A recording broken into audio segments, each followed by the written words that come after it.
Hello everyone! Isang mapagpalang araw po sa ating lahat at sana po ay nasa mabuti po tayong kalagayan saan mang sulok ng mundo po tayo naroroon. At syempre, huwag din po natin kalimutang mag-subscribe at mag-like sa ating video. At ayan, today guys is atin po makapagkwentuhan po kay Kissy. Kung natatandaan niyo po si Kissy, ito po ay kakaiba at siya po ay napakaganda. Kaso nga lang, meron po siyang problema pero sa ngayon okay naman po na siya at eto nga sa pagbisita po nila Kalinga Prab, sila po ay nakipagkwentuhan sa kanya at sobra nga po nakakatuwa.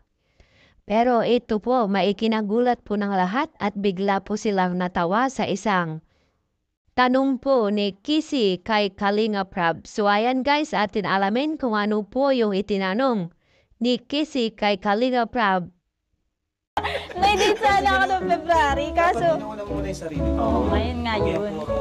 Hindi. Kinento ko lang siya, parang sabi ko this time, makikipag-date ako ng February, na-feel ko lang, mag-date ako ng February. Pag Sabi gusto lalabas... mo ng kadit, ano mo kami para yung mapapakilala namin sa'yo, yung kilala namin, hindi yung kung sino-sino. Hindi naman ako nagpag-date. Ang uunahin mo palagi, Casey, sarili mo at pamilya mo.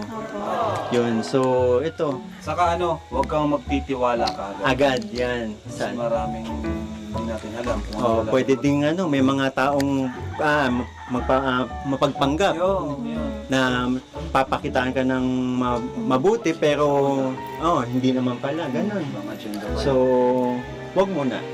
Wag muna. Or kilalanin mo muna mabuti. Pero kung advice ko sa'yo, sarili mo muna at pamilya mo, ha? Tapos yun, nakakatuwa kasi pinangangalagaan mo yun. Yung bahay. Oo nga po eh. Sabi ko, hindi kaya na sila dyan nagsismoking yung...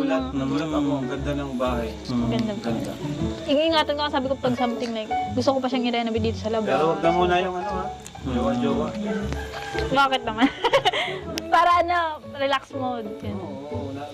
Family, more on family lang. Pag stable ka na. Kumusta ka ni Yel? Excited ka na yata kay Yel ay. Alam mo na yun.